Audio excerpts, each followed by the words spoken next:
Welcome to the Ignorant Experts. It's a new Thank you. show. So this is Jay Lee, the first guest. I'm going to give a brief introduction as to what the show is, and then I'll introduce you. Sure. So the Ignorant Experts is just basically me interviewing people in their 20s and professionals in their 20s to kind of get fresh takes on different things in different industries. And the reason it's called ignorant experts is because we're in our 20s, we often don't know what we're talking about. But that's not going to stop us from talking about it. And I really believe that talking things about things to other people and socializing is a great way to learn, and actually a lot of studies prove this. So I think that this platform can be a good way to provide some value to the people involved, me and whoever's the guest, and also perhaps some value to any people, young people that are in similar situations as us or haven't gone through some things that we have, and potentially even to older people in different industries that want kind of fresh takes. So yeah, that's the goal of the show. And this first guest, Jay, a good friend of mine, and I would say partner in crime from days in South Korea, Yeah. he's joining us today. How you doing, Jay? Welcome. I'm good, man. Thanks for having me on. Quick thing before we start. I actually don't see your video. Yes. Is that okay? Okay, got it. We could watch on Uh, the. No, that's gonna be hard. Can you do it without the video for now? I yeah, know it's I gonna could be do kind that. of weird. I'm gonna have to fix that in the Yeah, future. It's just all good, man. I can't record if I'm playing it on Zoom. So, Okay, that um, sounds good. okay. And Yeah, thanks for having me mhm, on, yep. man. Like Jackson was talking about, we go back all the way to when he was living in Korea, so we would hang out and The film stuff four together. months ago, or no, it's like 7 months ago, I guess. Yeah. It's been a while Man, now, time right? goes So. fast. Yeah. Yeah. Yeah, so we just randomly met at like a rooftop party on Mm. Yeah, we, yeah, we we just bonded over randomly. eating tacos. That was the Yeah, happening. yeah, yeah, Mexican food, yeah. Yeah, we both were just standing near the Subpar table. We're Mexican like, can food. we take more? Because there wasn't that much food. And we're like, yeah, yeah, Yeah, yeah, I we was really can. hungry. Yeah, yeah. All right, cool. Yeah. Well, so the idea, Jay, here is like a lot of this is we want to provide value, but in general, there's no structure to the conversation. So Yeah. I don't know if you could see it. You're not watching the stream, but we have I had the topics written over there. And Yeah. so we can always refer to that if we want to like move on to a different topic, and you're welcome to kind of Sure. change with me. First thing I thought would be interesting to talk about is so here in America, right here in the U.S., right. So we are hearing on the America. news in America. We're hearing on the news all this stuff like, look at how South Korea's dealing with COVID. Yeah, look, they're doing so much Yeah. better than we are. And Yeah, I yeah. always find that interesting. Sometimes it's really interesting on the news, but sometimes it comes from a place of people who are just like they don't understand the cultural differences. So I kind of Yeah, wanted yeah. to ask you, who's literally there right now and went through this whole process, seeing Yeah. how the government dealt with it, how people dealt with it. Could you just tell me, Yeah. in your opinion, or Yeah. and experience, how has Korea dealt with COVID?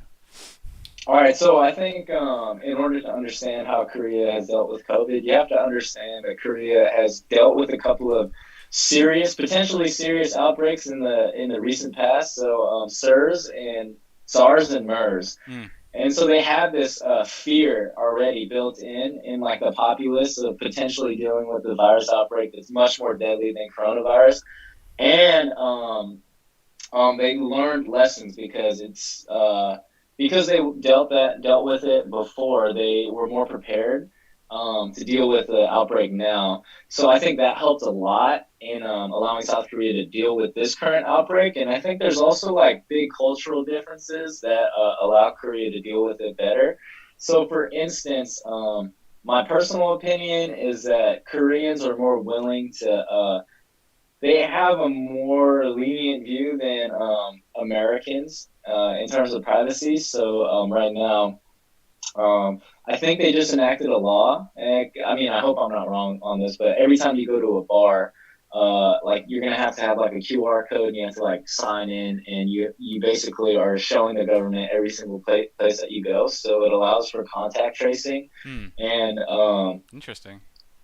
yeah. So Wait, can you I can you say that think again? Like, how are they tracing it? Like, exactly how are they tracing it? So, yeah, this is what my dad told me. So I haven't verified it, but Yeah, basically, I think they passed a law or considering passing a law where you have like a QR code or something. Every on your person has phone. like a bar. Yeah, on your phone or Oh, so something. like you Every would time you download an go to app or something along those lines. yeah, yeah, Interesting. Yeah, yeah, yeah, and yeah. then every time you go to like a location, then you would like sign with that, and then you'd have all your personal information on there, so you could do contact tracing, and Yeah. so the government would know basically every place that you've been to, if it's like those sorts of establishments. Yeah. And it's those little things I think that allow for Korea to deal with this better because they have a different view of privacy than I think the general American does. So another example of this difference is that pretty much all of Seoul, like almost every single area, is covered by CCTV surveillance. So the benefit of that is that there's very, very little crime, relatively speaking, and way less theft. And you're able to track everything that goes on a lot more. But the downside is you're probably being recorded almost everywhere you step outside. So, Yeah, I definitely. mean, personally, as someone from the U.S., I would prefer not to have the CCTV surveillance and have a little bit more crime because I value the privacy a little bit more, or a lot more actually, Yeah. than the potential benefits. But in Korea, people are willing to, sacrifice the privacy in order to have, CCTV surveillance and have a little bit more security and safety. Yeah. So it is a huge cultural difference Well, in how people that's view things. that's definitely something I was trying to explain to like family friends and just some people who are really like watching the news and asking me about Korea here, and Yeah, is like we can't do what Korea is doing just because people yeah, wouldn't want that to happen or they wouldn't let that happen. Like the government yeah. knowing where you are, and for good and for bad, Eh, there are positives and negatives, just like you were talking about. So that's really yeah. interesting. Is there anything that Korea is doing that you think that I mean, I know that you generally like keep up to date with what's happening in the U.S. even while you're in Korea. Yeah. So, is there anything that actually that you think the U.S. should be doing that Korea is doing, like from what you've seen? Um, it's hard to say because I don't think that there is an apples to apples comparison here. Yeah, First of all, like Korea is such a small, physically, like landmass speaking, it's so much smaller than the U.S. So the way that they're able to implement these like sweeping policies, it's much easier you than in think the the U.S. should U.S. be where you doing that have Korea 50 is states doing, and like like 50 from different what you've seen? jurisdictions. So I think the biggest thing that I would have liked the U.S. to do is to take it seriously from the beginning, and then also, scale up their testing capabilities right away. But I mean, yeah, Yeah, I I definitely tough. think you're right It's on tough that one. because if you Yeah, look at if you look at a lot of the Western nations, European nations as well, like a lot of them didn't take it seriously, and I think it's because they didn't have that previous experience recently of dealing with such a yeah. potentially dangerous viral outbreak. But yeah, I guess the main thing would be a smoother implementation of testing and taking it seriously from the beginning, which Korea did.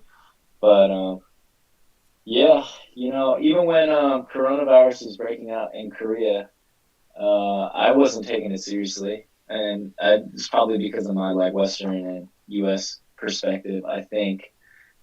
Whereas like all the Koreans I knew, they were freaking out and taking it seriously, and I think that has a big difference too. Because if the populace is taking it seriously, then the government feels more pressure to act. But the Interesting. U.S. in general, they didn't care Yeah, about it, and I yeah. think a lot of people shared my mindset until it became too late.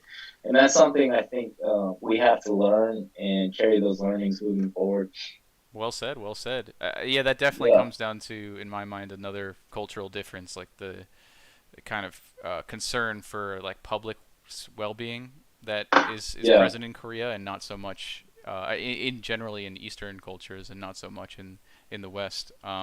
That's a good point, actually. Mm. Just piggybacking off of that. Yeah, By the way, I in could tell you got Eastern, the Jay has has a radio show in Korea, like that, yeah, and so you can kind of tell. I could tell by the way you're going about this conversation that you're really like used to this and like the throwing back and forth kind of thing. So it's oh, really really? comfortable. No, it's interesting. I didn't mean to interrupt your point, but I just like it's Yeah, funny yeah, to see no, that like piggybacking off your point and then like building on yeah. something. So go ahead, go ahead. I appreciate that. So there is that mentality of individualism versus collectivism. So that's another thing I struggled with when I first moved here.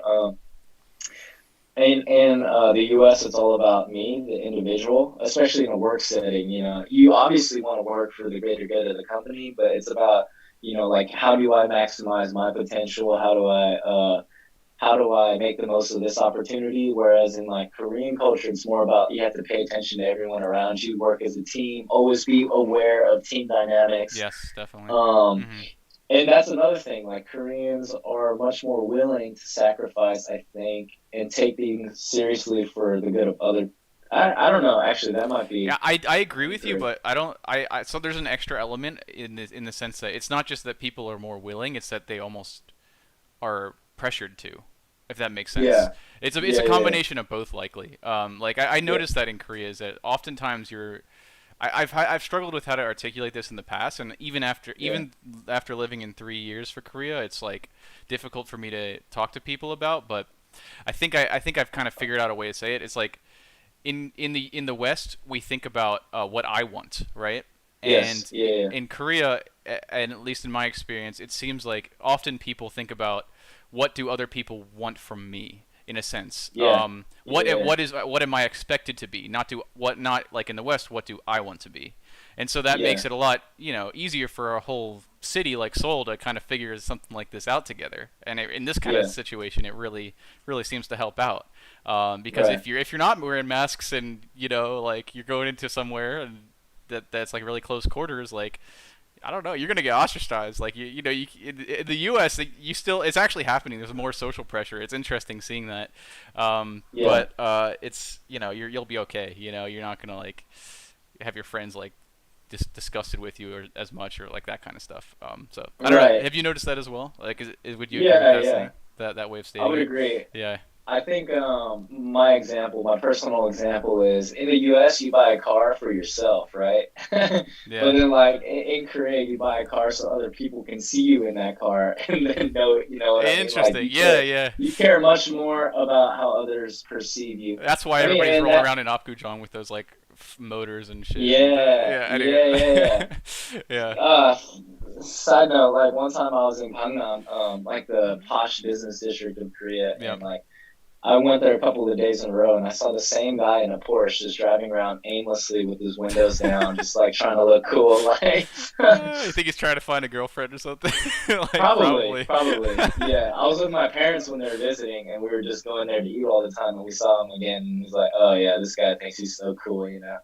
And also, I'm really sorry, but I gotta use the bathroom again. Oh, you're good. You're I'll good. be right. No, take your Yeah, time. Yeah.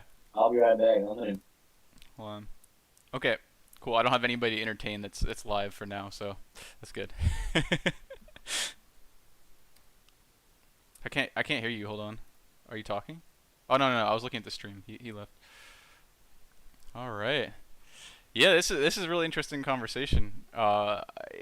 One thing that is interesting to me about the COVID situation in Korea, and just something that I thought about from living there, is that one of the reasons that you wear masks, and it didn't dawn on me really much when I was there, but I thought masks were to protect to protect yourself from other people, but a lot of it I think comes down to, and the way people think in Korea, and the way people think I should think more in the U.S., is that you wear masks to protect other people from you breathing, not to stop you getting sick from someone else. So if you in Korea, if you're sick and you go to work oftentimes because you don't take sick days, like people just, oh my god, like they'll work straight through the worst kind of fevers imaginable. Like you would be anybody in the West would just go, take a sick day or a few sick days from work. But people wear masks when they go into work, and it's more to Yeah, stop getting other people sick, not to stop them from getting sick. Um, yeah, absolutely. yeah, yeah. Agreed. It's interesting. And here people don't think about it that way. It's just they just like, I don't want to get sick, so I'm gonna wear a mask. But Right, it's just right. I think we should start telling people in the U.S. that kind of flip in the way to think about it. So yeah, actually, I wanted to ask you, changing topics Sure. entirely. It's not on our list of topics, but I just thought about this. Yeah. Have you watched the documentary, the Jordan documentary? The Last Dance, of Yes, course. yes. Everything except for the last two episodes. Okay, I figured you would. Yeah, Yeah. yeah. Okay. What do you think? You like it so far? Dude, I mean, I find it highly entertaining, but a lot of people, a lot of former players have come out and said that it's basically like it's like based on a true story, but Jordan definitely has taken a lot of creative liberties and kind of lied a lot and fudged it up to make his legacy more impactful. So I Really kind of take it for what it is. A lot of interesting. interesting footage, unparalleled access to Jordan, who's notoriously media shy now, and also Yep. it's interesting to experience like the narrative of Jordan because I didn't get to because I was too young. I was like, Yep. how old was I? I was 6 years old during his last championship run, so I grew up in the Kobe era. Mm. Um, Mhm.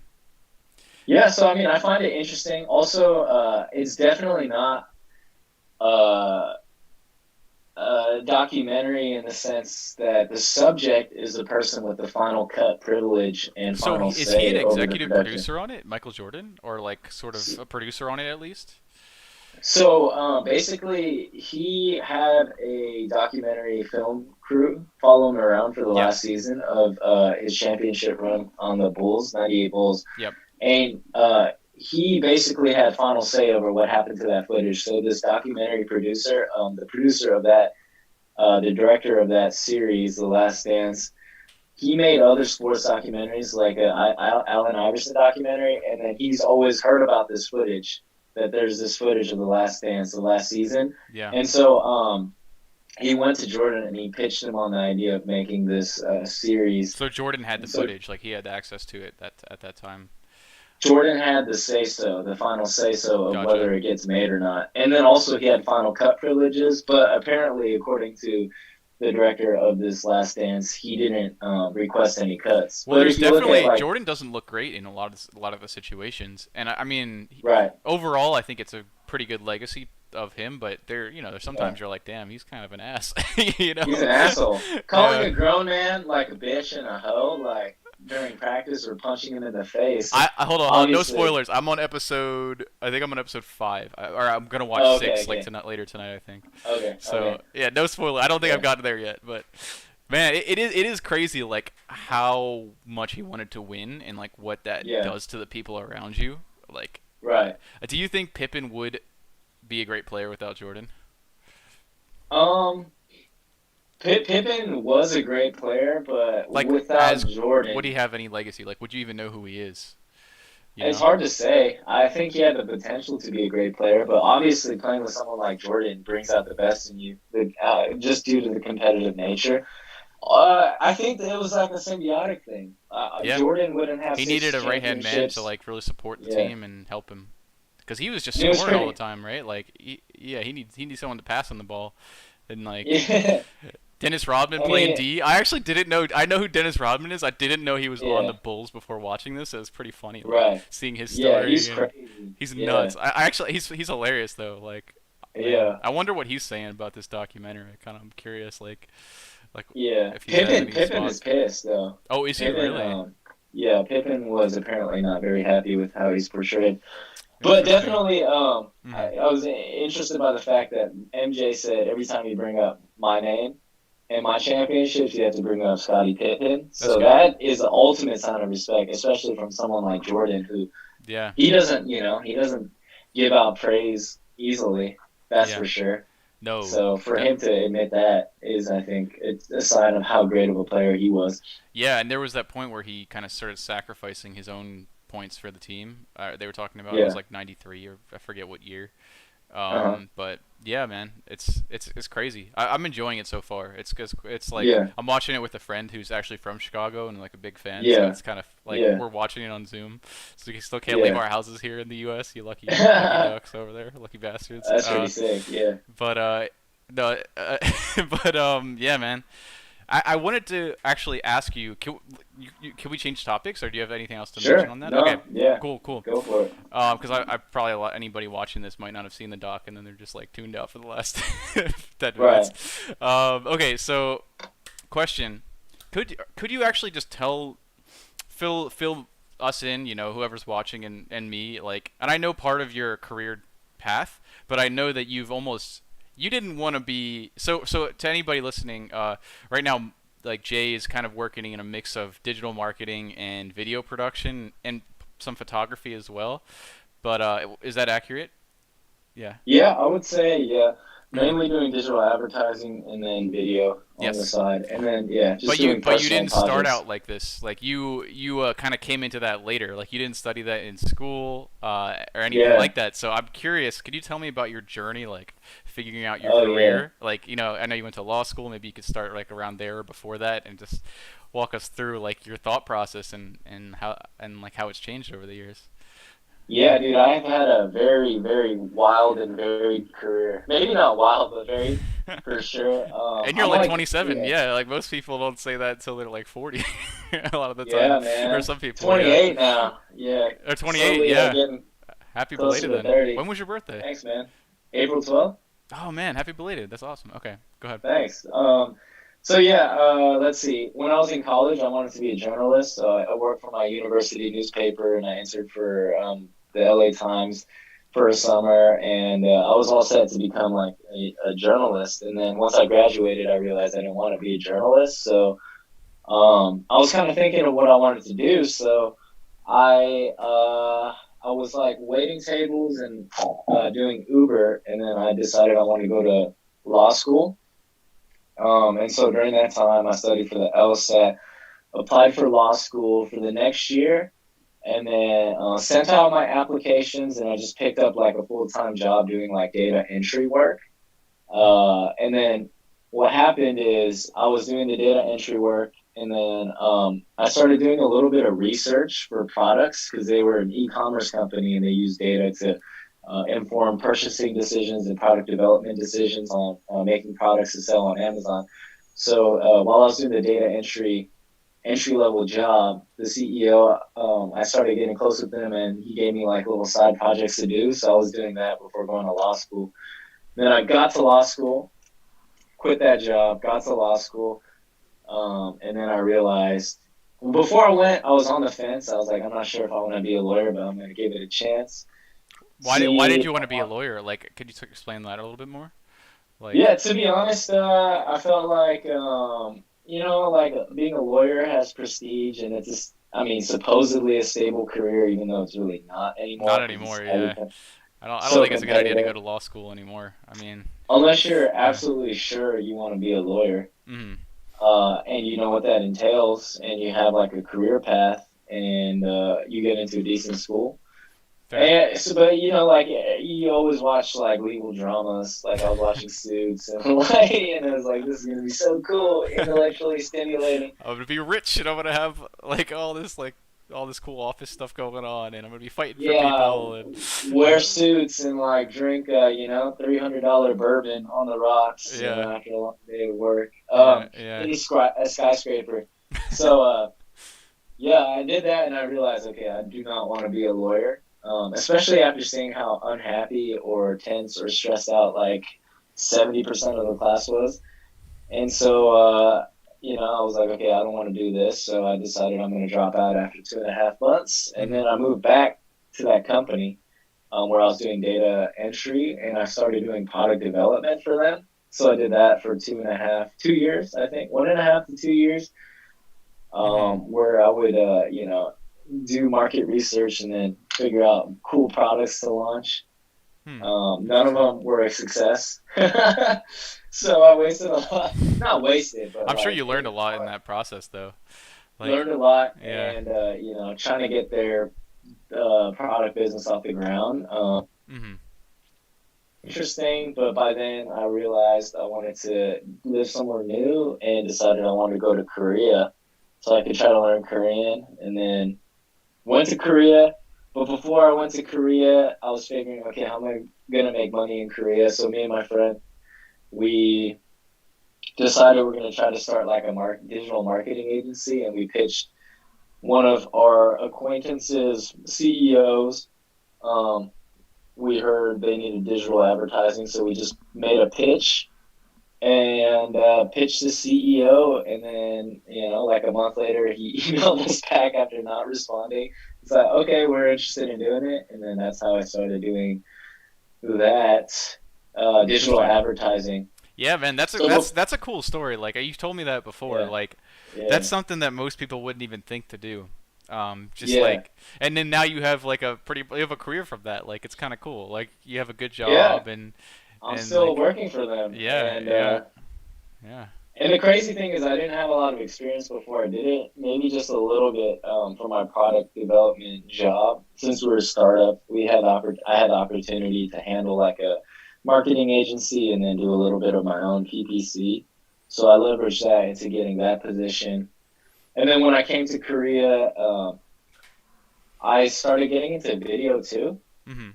So I started meeting with fellow creatives. And then one of the creatives I met launched a YouTube channel that I was a part of. And then, yeah, and then I started getting video work just by taking little gigs. And then, yeah, and now it's really fun to see the YouTube channel grow. And, I'm getting better and better jobs now. So, yeah, it's been an interesting process. But What's it like? Or continue. Yeah, I want to hear what you're gonna say. Yeah. yeah, but I mean, like in total, I've had what different, like way, I don't know, data entry career path, and then product development career path, law school career path, digital advertising career path, and then videography career path. So I've already experienced like five different career paths, Yeah. and I'm 28, Would so you call that's been yourself like interesting. a generalist? Is that a term what you would refer to yourself as, Um, or not really? uh, no, not really. I Okay. want to be a specialist for sure. Like definitely. Um, Yeah, I want to be much more involved in video and yeah. So I'm trying to focus my energies in there. What do you like So about video? hopefully video it's more creative than I would say. I mean, it's yeah, all career paths require like a certain degree of creativity, but I like visual creativity and I'm not a good designer or illustrator. So yeah, I like video because it allows me to be visually creative without having like I don't know Adobe Illustrator or Photoshop skills. Gotcha, gotcha. I don't know. Yeah. Nah, you definitely have some great photography. Anybody who's watching Thank should you. check out Jay's Instagram. Was it J Lee 92? Is that it? J A 93? Y X L E 92. Yeah. Okay, okay. Yeah, you got some good photos there. I was looking through it to find Thanks, man. the thumbnail today, and it's pretty Yeah. cool. So, no Yeah. pictures of I yourself, appreciate but it. that's what I Yeah. was looking for. Yeah. I Uh, don't post many pictures of myself just because I yeah. don't know. I'd rather post pictures of things that I find interesting. I don't find my face interesting, you know? Nah, nah, man. I've never like I've always been a director of photography and studied that in school and like more Yeah. and I've never been on camera so much. In recent Yeah. years, that's changed a little bit. Like I've gotten a little bit Yeah. more used to it, just from like Yeah. filming myself and filming vlogs and something like this and just random other things and on that TV show Right. obviously and like other stuff like that. So it's a different. I never thought. I still don't like it that much. I think, uh, but Being on I camera? no, yeah, I don't think I like being on camera that much. But it Yeah. does give you an opportunity to. Uh, I feel like sometimes it gives you an opportunity to do what you want more if you're able to like get really good at it. If that makes sense. Like if you're Yes. the one on camera, you Yeah. almost have the control on productions, even if it's a larger production. Right. I mean, obviously, if you're talking film or video, there's like a director. Um, Yeah. but I realize that I don't like being on very large productions either. So Yeah. I don't plan to be on camera that much, but I'm kind of getting used to it, and that's actually part of the Yeah. reason of doing this show. Hold on, your video disappeared. I think it's on mine. Oh, really? No, it's good. It's good. It was on my end. Okay. Actually, it's not coming back though. Okay, now it's back. All right. Uh, good thing I was looking at that. That you need a second monitor for the streaming stuff, really. Like I'm realizing too. Yeah, I bet. Yeah, it Yeah, definitely for helps. sure. Um, but what was I saying? Yeah, like it's something. I think it's one of those skills. It's like you know writing like in learning how to write is a very important skill to learn when you're young, and because Yeah. just like it just allows you to communicate in work for like any profession. Like you need to learn how to write, even just to write Right. emails. I Yeah. almost feel like being on video and speaking on video is like the next form of writing, where it's like it's Yeah. gonna become more essential, and it's like the medium to which you can communicate ideas to other people. Yeah. And if you're not learning that skill as a younger person, it just feels like you should be. Do you know what I mean? Yeah. I agree, especially in today's day and age. I think if you're comfortable on video and on camera, you have much more opportunities to grow your freelance video business. That's what all the Yeah. top, I think, freelance videographers on YouTube do, right? I mean, I'm sure there's a lot that stay off camera, but if you're able to, provide valuable information on YouTube Yeah. or by hopping on a podcast or by Yeah. doing a collaboration with somebody, you start to build brand Yeah. recognition and brand and cachet. Is that what it That's a is? good way to And put you're it. able to, Yeah. Mhm. yeah, you're able to grow your business. So Definitely. I think it's Like extremely valuable. even though like I worked with those some like pretty significant brands while I was in Korea and like Yeah, made some stuff I was really proud of like Volvo, HBO, yeah, like some other Reuters, like all these different companies. It's it doesn't come back to me. It kind of yeah, doesn't. Like you can put it on a resume, right? And like yeah. that's something that's valuable, but it's almost like I'm not connected to all of those things. Like, Right. no one knows about them, and like, why should I expect them to unless I'm like, speaking directly to them in a job interview or something. But if you're Yeah, branding yourself and you're part of the brand, and all your visuals are connected to your face, it's like, oh, like that guy, that guy did these things. Like like it's in their mind already.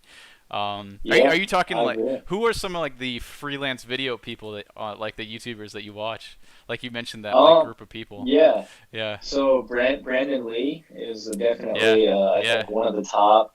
Super talented, and he He's does a really crazy good job. talented. He's really amazing. Yeah. Yeah. And he has like his own film school, and he has tutorial videos, reviews, and then he makes amazing personal projects. I Has just he ever started. done like short films? Like I've seen all of his like montage and like editing, and they're Yeah, amazing. yeah, I yeah, know I think I saw him. He was working on some like short film stuff, but I've never actually seen yeah, like story driven content that he's created. I'm curious. I'm sure it would be really yeah. amazing too. Yeah. I'm not sure. Yeah, I'm Okay. not sure. Mm. I've only seen like the travel slash like he made like an advertisement I saw recently, but not like a Okay. story narrative like short film type thing. I haven't seen it. Yeah. Any. Another one. Mm. Go ahead. I was gonna say anybody watching that wants to check him out, like if you're really into like cinematic stuff, Yeah, I mean one of the best videos I've seen by him is the video on Soul. Just like type in Soul yeah, Brandon Lee, and it's also yeah, like really exemplifies what Soul is like too. Like yeah, a lot yeah, of the different aspects of it. And Lee is spelled Li, not Lee. yeah, Yeah. yeah. Mm. Another favorite of mine is what's his name? Daniel Schiffer. Um, Hmm. Is he the young he kid? Is he like the? He looks like he's super young, but I'm not sure how young he is. He Okay. has to. I I think I've can't seen his decide if he's video in his before. 20s or 30s. Yeah. He makes more like food advertising, like product videos, and he does a really good job of using his camera handheld. And yeah, he does freelance video. Um, Hmm. and he also has tutorials. It's pretty informative, very laid back style, not super clickbaity. Yeah. So I like watching him, and then I just started watching Parker Walbeck. Oh yeah, Walbeck, he's a yeah, OG dude. I used to watch his video yeah, tutorial. I haven't watched it in a yeah, while, but yeah, yeah, and he's still he around. also, yeah, He had one of those courses too. A lot of these guys end up making like video courses and then they selling them. yeah, That's how they get their yeah, money. I respect that though. Like they've worked yeah, for that. Um, exactly. So I mean, yeah, it's all about maximizing your income streams and your revenue. So yeah, I think they all do a good job of doing that. definitely. I wanted to ask you and talk more about like the changing of like different professions or different Sure. skill sets. Yeah. Does it feel like you're like how does it feel when you're starting something new? Do you feel like you're just starting from zero? Does it get frustrating, or is it more like exciting, or is it a little bit of both? I think it's all For you all of the particularly, I above. mean, I've experienced that as well, and a lot of other people have. I'm just curious, like your take Yeah. on that. Yeah. Hmm. So I think the best part of changing a career is well, okay, yeah. I mean, to be honest, when you start learning something new, there's so much to learn. It's easy to go up like to ascend rapidly until you hit like that intermediate level or advanced level where like I feel like progress is made much more slowly. So that feeling of like being able to learn a lot quickly and have a lot of stuff to learn is kind of addicting. Hmm. So So that I think that's why is you might want to change sometimes too. Like I'm not saying that's yeah, why you've changed, but like that's like the right. reasoning because it keeps you with that like all this new accessible information that I can Yeah. learn, and you don't have that. No, that's an interesting point. I actually never like considered it that way. Um, Yeah, so mhm. I think that's my favorite part. But then also, when you start off doing something new, you're obviously very bad at it, and the only way to get better is to repeatedly fail or like take on challenges that are much more Mhm. above your pay grade, I guess. Definitely. One So of the yeah, things that you mentioned, and I was like, that sounds like the right way to do that. Is like you were talking about the product launching like phase that you had, and how you yeah, basically just feel like you failed a lot, right? Like, but the thing yeah, is, I'm sure that you must have learned a lot in that period because like yeah, yeah, to for sure. me, the way I'm thinking about it, and at least the way I've generally stuck to the video field, but that's such a wide Yeah, field. Like as you're learning, as right. you're seeing now, as all these, I mean, you have been seeing, it's like the effects, the editing, the cinematography, the prep work, the planning, like all kinds of stuff go into it. Yeah, Um, and I realized that as I started to work with like larger clients, it's like I don't know what I'm doing. yeah, And right, you just get like a project and you're just like, I haven't done that before. Well, do I take it? yeah, yeah, And yeah, then you take it. Like that's what you need to yeah, do because the right, best way to learn something is like kind of put the pressure on. Like at least like yeah, I mean don't go crazy because like then you'll like be a fraud and like yeah. nobody will hire you again. But like if you're Obviously, on don't. that Yeah, level of like I don't know what I'm doing, but I'm pretty sure I can like work really hard and figure it out before I need to do it, or like as I'm doing yeah, it, then that's to me the best way to keep learning things, and also the best way to progress from that stage that you're talking about of uh, not knowing like like the base the intermediate level stuff to like one of the best around essentially yeah, not that like does that make sense? Like just getting it to that a little bit higher on the scale. yeah. Yeah. And I think you raise a good point. It's a fine line between. I think what I kind of go by is if it makes me uncomfortable and I'm not sure I can do it, but I also feel like I'm not sure I can't do it, then I'll go for it and I'll Yeah. try it if Yeah. I'm interested in it. Obviously, you don't want to be a fraud like you were saying and then go for something that you're clearly not qualified for. So Yes. but Yeah. if it makes you uncomfortable, I think that's good. If you're just like, okay, there's no way I can do it, then obviously you don't want to take it. But you have to put yourself out there and put that pressure and be stressed out. Stress is good, like you're saying. Yeah, man. This is kind of an odd question, but I'm gonna ask it anyways. Sure. When are you gonna be content with career stuff? Like when are you Oh gonna be like, yeah. yeah, I'm good with what I'm doing now. I'm gonna stop trying to learn new things, or is it never gonna happen?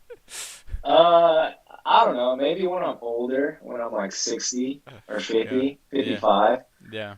maybe the fire will kind of die down. But until I get to like I don't know. I think if you guys are watching, my favorite photographer is this guy named Chris Burkard, and he's an outdoor photographer slash adventurer who also makes videos. And if I ever get to that crazy level of success, I might be content. But other than that, I mean, I won't be content. Gotcha. Gotcha. Yeah, Yeah, man. I think you're gonna continue going into more like nature stuff. I would. I mean, that's yeah, got what your interest lies from what we talked about, and yeah. I think the more you do that, the more content you might end up being. I don't know. I Yeah. think you're right. Yeah, because Yeah. honestly, every time I go out into nature, uh, and I have a feeling of peace and like making stuff out in nature, like making videos and like filming cool shots, like that leaves me content. Even though you always push yourself to do cooler stuff, that Yeah. leaves me content. So if I get to the point where I can do that for a living, I'll be content. Doesn't mean I won't continue to strive or try to get better. But if I Definitely. get to that level, then I'll be happy, I think. Definitely, man. That's awesome. I guess I wanted to discuss one last thing that I thought. So Sure. I would imagine that.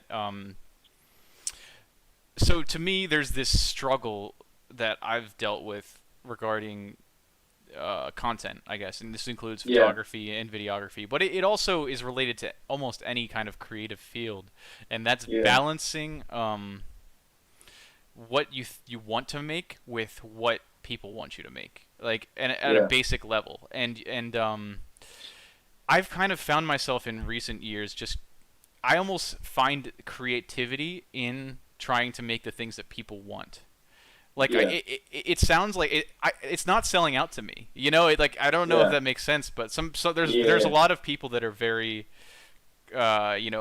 artistic, like pure minded, and they'll be like, you gotta just you gotta be in your room, and like you gotta not worry about what the art's gonna be seen or how it's gonna be seen, and I understand that, and that's for certain people. But for me, I realized like I don't want to make videos that no one's gonna see, and it actually excites me to Right. make videos that I want, but also people want to see. Like really caring about both sides of it, like to like as much as I can.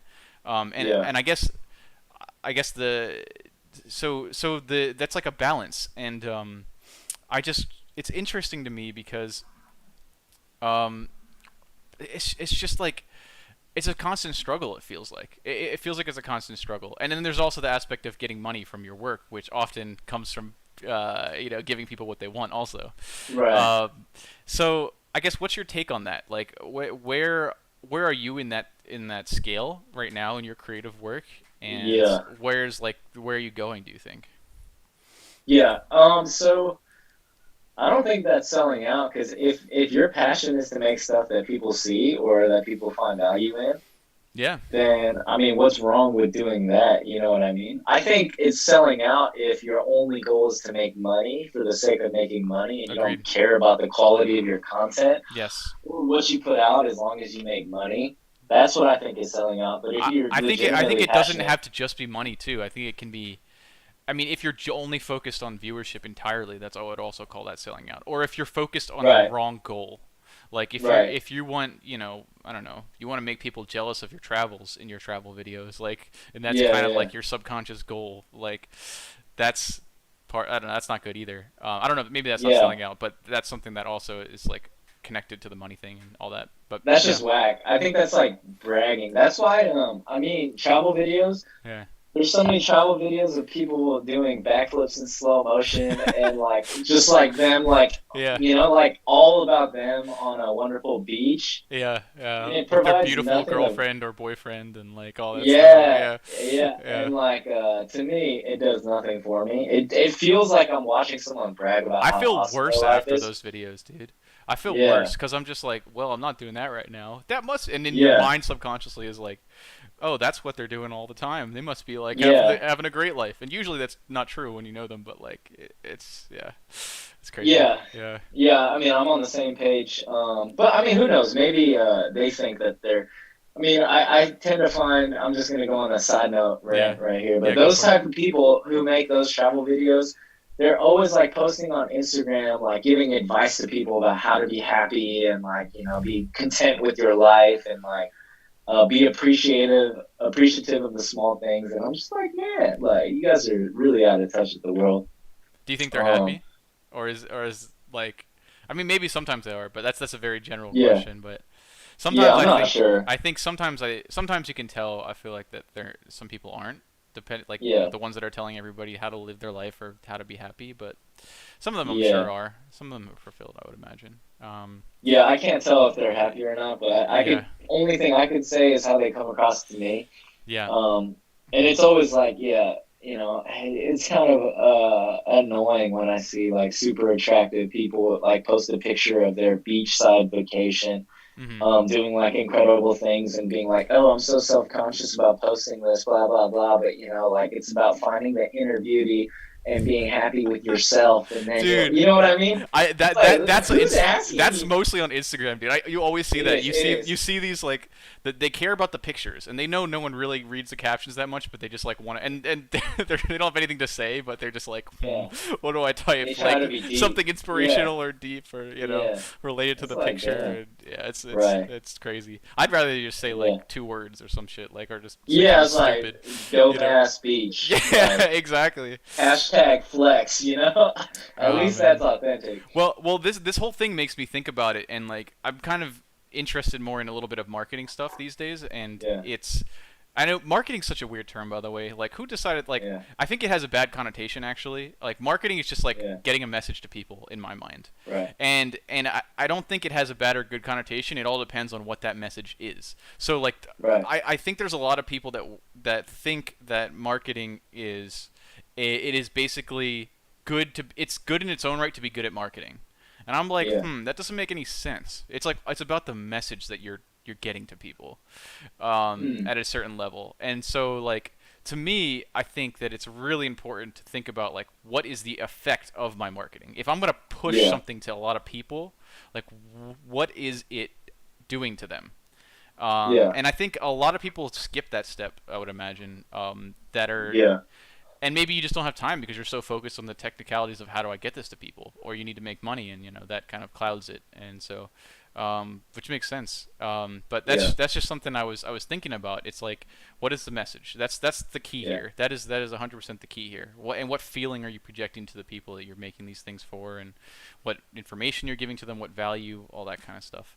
So Yeah. yeah, A more ethical marketing, yeah, a man. more holistic approach, I guess. That's yeah. Yeah. Oftentimes, though, I think companies just don't care. That's the bottom line. Like, if it doesn't help them make money, then sadly, I think, yeah, they don't care as much about how it makes people feel. Yeah, 100%. But I think there's some people that do, and I think that it's easier said than done at a certain level too. Yeah, So for sure. it's something that we just gotta keep talking about. And yeah, if anybody has any thoughts on anything we've talked about so far, please comment below.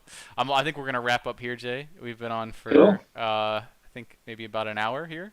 So Okay. this has been awesome, man. I always enjoy talking to you on and off camera for sure. Yeah, same And here, man.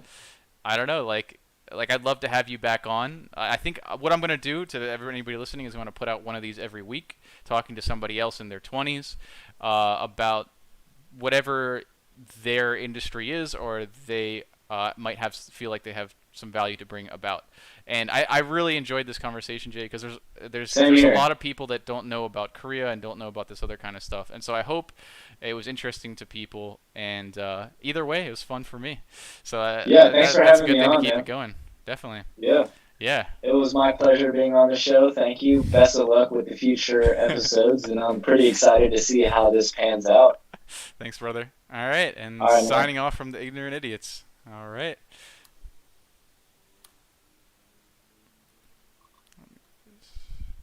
All right, are you stopping streaming? I just put it on its end screen, so Okay. that way I won't have to edit it in post, and so then I Okay. can. Although the sound